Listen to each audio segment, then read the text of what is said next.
काला कानून है, ड्रकोनियन है। अगर आमरीत होती या जैसे ब्रिटिश राज लगा होता और इस तरह का कानून आता तो समझ आती कि एक कॉलोनियल मास्टर अपने ग़ुलामों को चुप कराने की कोशिश कर रहा है। मगर एक जमहूरी हुकूमत में इतना दिल गुर्दा होना चाहिए है कि वो तनकीद बर्दाश्त करें।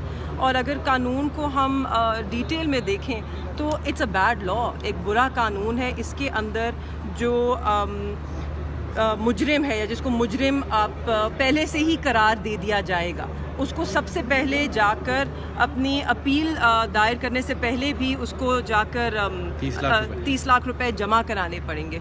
तो जो एक कानूनी नियम होता है इनोसेंट अंटिल प्रूवन गिल्टी, इसने तो उसको भी तोड़ दिया। फिर इसमें जो राइट ऑफ इंफॉर्मेशन एक्ट आपकी है आर्टिकल 19, हाँ, उसको भी इन्होंने तोड़ के रख दिया। बिकॉज आप इंफॉर्मेशन भी नहीं ले सकते, अब उस पर रिपोर्टिंग नहीं हो सकती। तो ऐसा कीजिए कि बंद कर दें, अखबारों को भी बंद कर दें, टेलीविज़न चैनल्स को भी बंद कर दें, और इंफॉर्मेशन मिनिस्ट्री जो है वो रोज़ एक अखबार नशर कर दें जिसमें अपनी मर्ज़ी की वो छापते खबरें, और वही हम पढ़ के खुश हो जाएंगे कि मुल्क में सब ठीक है। मैं इस पे सिर्फ जी, उम्मीद तो हमें यही है। देखिए, इस तलखी के साथ मुल्क आगे नहीं चल सकता। मुल्क वैसे तो जिस दिन से बना है एक संगीन नाजुक मोड़ से गुजर रहा है, अब शायद खाई है, आगे मोड़ ख़त्म हो गए।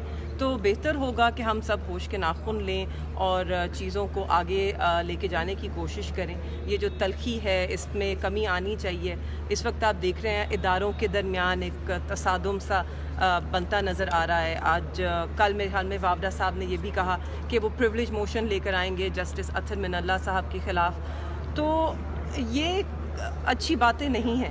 अब आप पार्लिमान और जुडिशरी को भी यूं उनके दरमियान तसादुम, तो रियासत का कौन सा वो पिलर है जो कायम रहेगा या जिस पे हम मज़ीद ज़रबे नहीं लगाएंगे। तो हमें ये अपने आप से सवाल पूछना चाहिए है कि क्या हम सब अपनी अना की खातिर इस मुल्क को कुर्बान करने को तैयार हैं, और अगर नहीं है तो फिर सबको होश के नाखून लेने होंगे। अच्छा मैडम, आपने ज़र्ब लगाने की बात की तो वही तो मैं कह रही हूँ ना, अपनी अखबार PTV सिर्फ चलाएं और अपनी एक अखबार नशर कर दें रोज़, उससे मुल्क को पता चल जाएगा जो ये चाहते हैं कि मुल्क में हो क्या रहा है। असल में खौफ है ना, खौफ इन पर तारी है। इन्होंने इतनी कोशिश की अवाम पर खौफ तारी करने की, तशद्दुद करके, लोगों को ज़दोकोब करके, मगर अवाम खौफज़दा नहीं हुई। तो खौफ आज इन पर तारी है, और ये इनके खौफ की अलामत है कि किस तरह ये लोगों को चुप कराने की कोशिश कर रहे हैं। अब अखबारात को, सोशल मीडिया को, ऐसे नहीं होता है।